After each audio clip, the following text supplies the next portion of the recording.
Bonjour à tous, Pierre Corneille, Horace, acte 4, scène 5. Horace, Camille, Procule.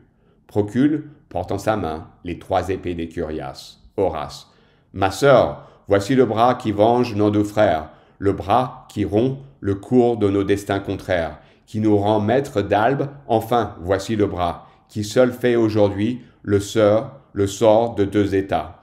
Voir ces marques d'honneur, ces témoins de ma gloire, et rends ce que tu dois à l'heure de ma victoire. Camille. Recevez donc mes pleurs, c'est ce que je lui dois. Horace.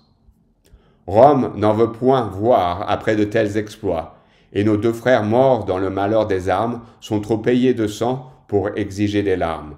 Quand la perte est vengée, on n'a plus rien perdu. Camille. Puisqu'ils sont satisfaits par le sang épandu, je cesserai pour eux de paraître affligé, et j'oublierai leur mort que vous avez vengée. Mais qui me vengera de celle d'un amant, pour me faire oublier sa perte en un moment?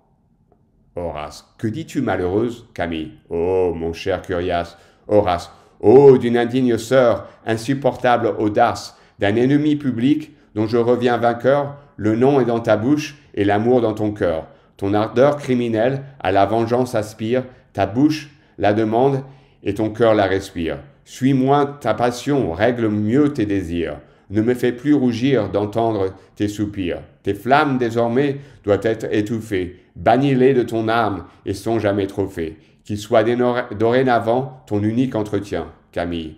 Donne-moi donc, barbare, un cœur comme le tien, et si tu veux enfin que je t'ouvre mon âme, rends-moi mon Curiace ou laisse agir ma flamme.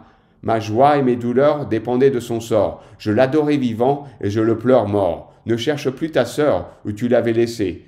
Tu ne revois en moi qu'une amante offensée, qui comme une furie attachée à tes pas, te veut incessamment reprocher son trépas. Tigre altéré de sang qui me défend les larmes, qui veut que dans sa mort je trouve encore des charmes, et que jusqu'au ciel, élevant tes exploits, moi-même je le tue une seconde fois. Puisse tant de malheurs accompagner ta vie, que tu tombes au point de me porter envie. Et toi, bientôt, souillé par quelque lâcheté, cette gloire si chère à ta brutalité. Horace. Ô ciel, qui vis jamais une pareille rage, crois-tu donc que je sois insensible à l'outrage, que je souffre en mon sang ce mortel déshonneur? Aime, aime, cette mort qui fait notre bonheur, et préfère du moins au souvenir d'un homme ce que doit ta naissance aux intérêts de Rome. Camille. Rome, l'unique objet de mon ressentiment. Rome, à qui vient ton bras d'immoler mon amant. Rome, qui t'a vu naître et que ton cœur adore. Rome, enfin, que je hais parce qu'elle t'honore. Puisque tous ses voisins ensemble conjurés, saper ses fondements, encore mal assurés. Et si ce n'est assez de toute l'Italie, que l'Orient contre elle à l'Occident s'allie.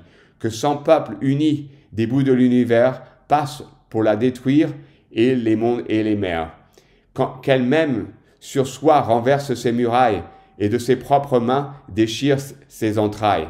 Que le courroux du ciel, allumé par mes vœux, fasse pleuvoir sur elle un déluge de feu. Puissais-je de mes yeux y voir tomber ce foudre, voir ces maisons en cendres et tes lauriers en poudre, voir le dernier Romain à son dernier soupir, moi-même seul en être cause et mourir de plaisir. Horace, mettant l'épée à la main et poursuivant sa sœur qui s'enfuit. C'est trop, ma patience à la raison fait place, va dedans les enfers, joindre ton Curiace. Camille, blessé, derrière le théâtre. Ah, traître. Horace, ainsi reçoivent un châtiment soudain quiconque ose pleurer un ennemi romain.